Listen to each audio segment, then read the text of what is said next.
नमस्कार।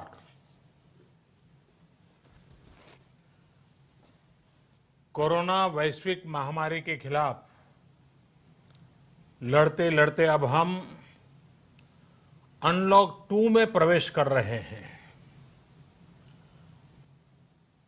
और हम उस मौसम में भी प्रवेश कर रहे हैं जहां सर्दी, जुकाम, खांसी, बुखार ये सारे न जाने क्या क्या होता है, ये मामले बढ़ जाते हैं। ऐसे में मेरी आप सभी देशवासियों से प्रार्थना है कि ऐसे समय अपना ध्यान रखिए। साथियों, ये बात सही है कि अगर कोरोना से होने वाली मृत्यु दर को देखें तो दुनिया के अनेक देशों की तुलना में भारत संभली हुई स्थिति में है। समय पर किए गए लॉकडाउन और अन्य फैसलों ने भारत में लाखों लोगों का जीवन बचाया है, लेकिन हम ये भी देख रहे हैं कि जब से देश में अनलॉक 1 हुआ है, व्यक्तिगत और सामाजिक व्यवहार में लापरवाही जरा बढ़ती ही चली जा रही है। पहले हम मास्क को लेकर, 2 गज की दूरी को लेकर 20 सेकंड तक दिन में कई बार हाथ धोने को लेकर बहुत सतर्क थे, लेकिन आज जब हमें ज्यादा सतर्कता की जरूरत है तो लापरवाही बढ़ना बहुत ही चिंता का कारण है। साथियों, लॉकडाउन के दौरान बहुत गंभीरता से नियमों का पालन किया गया था। अब सरकारों को, स्थानीय निकाय की संस्थाओं को, देश के नागरिकों को फिर से उसी तरह की सतर्कता दिखाने की जरूरत है। विशेषकर कंटेनमेंट जोन्स, उस पर तो हमें बहुत ध्यान देना होगा। जो भी लोग नियमों का पालन नहीं कर रहे हैं, हमें उन्हें टोकना होगा, रोकना होगा और समझाना भी होगा। अभी आपने खबरों में देखा होगा, एक देश के प्रधानमंत्री पर 13,000 रुपये का जुर्माना इसलिए लग गया क्योंकि वो सार्वजनिक स्थल पर मास्क पहने बिना गए थे। भारत में भी स्थानीय प्रशासन को इसी चुस्ती से काम करना चाहिए। ये 130 करोड़ देशवासियों के जीवन की रक्षा करने का अभियान है। भारत में गांव का प्रधान हो या देश का प्रधानमंत्री, कोई भी नियमों से ऊपर नहीं है। साथियों, लॉकडाउन के दौरान देश की सर्वोच्च प्राथमिकता रही ऐसी स्थिति न आए कि किसी गरीब के घर में चूल्हा न जले।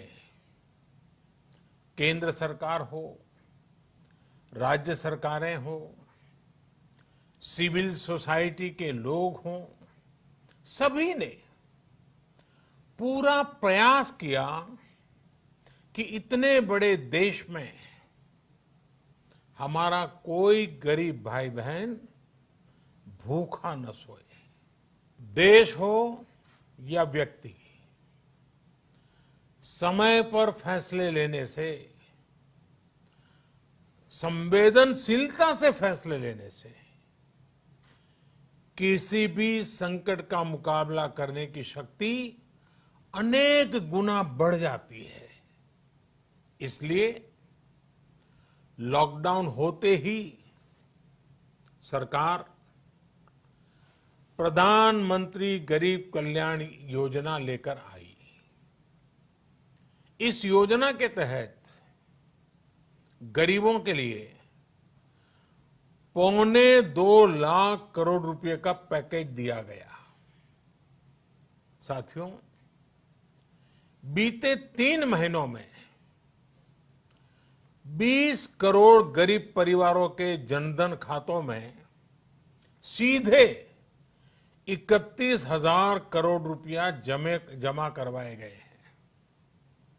इस दौरान 9 करोड़ से अधिक किसानों के बैंक खातों में 18,000 करोड़ रुपए जमा हुए हैं।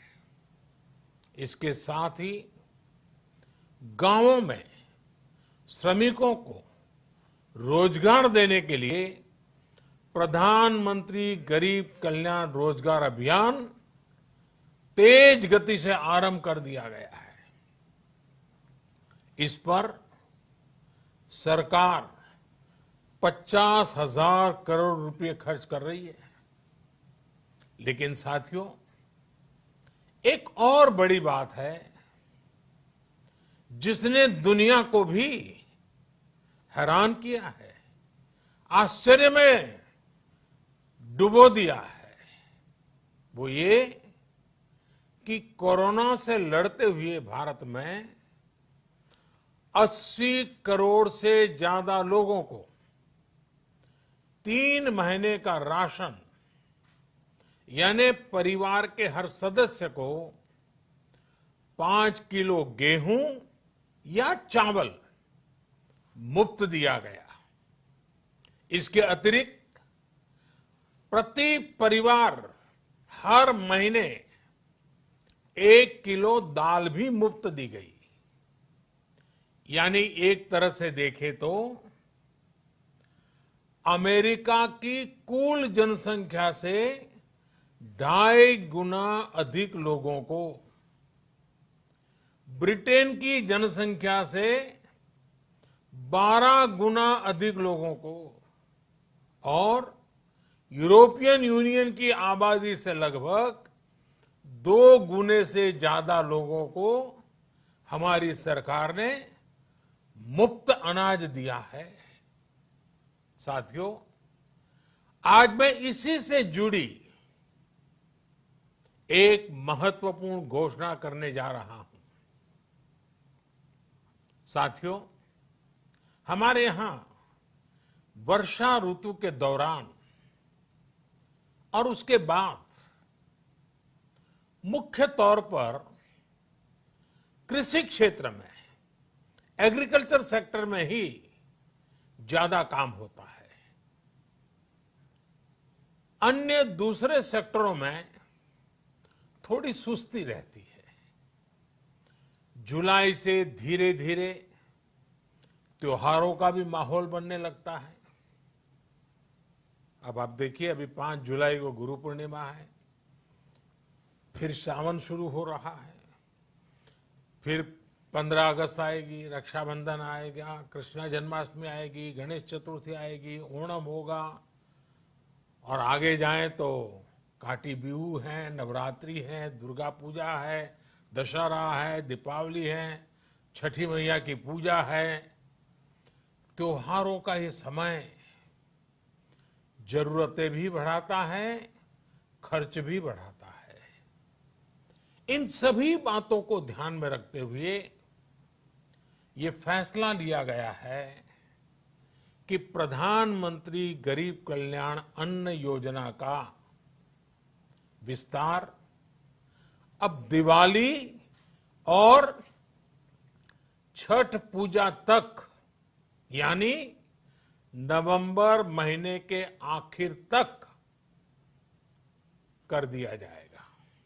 यानी 80 करोड़ लोगों को मुफ्त अनाज देने वाली ये योजना अब जुलाई, अगस्त, सितंबर, अक्टूबर, नवंबर में भी लागू रहेगी।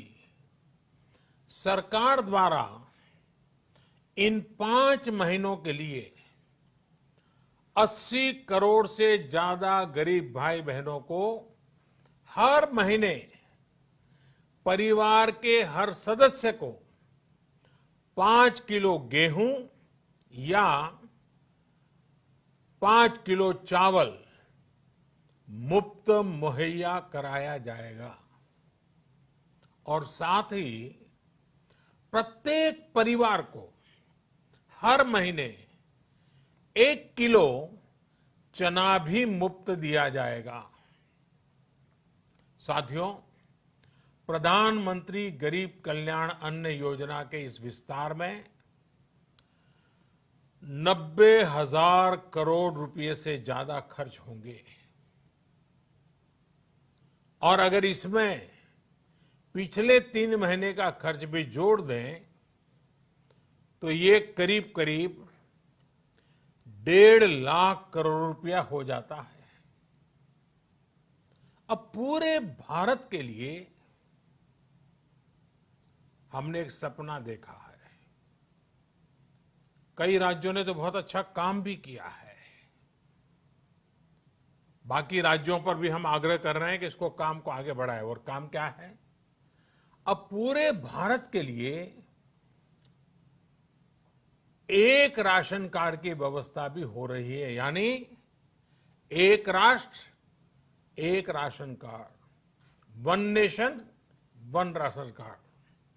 इसका सबसे बड़ा लाभ उन गरीब साथियों को मिलेगा जो रोजगार या दूसरी आवश्यकताओं के लिए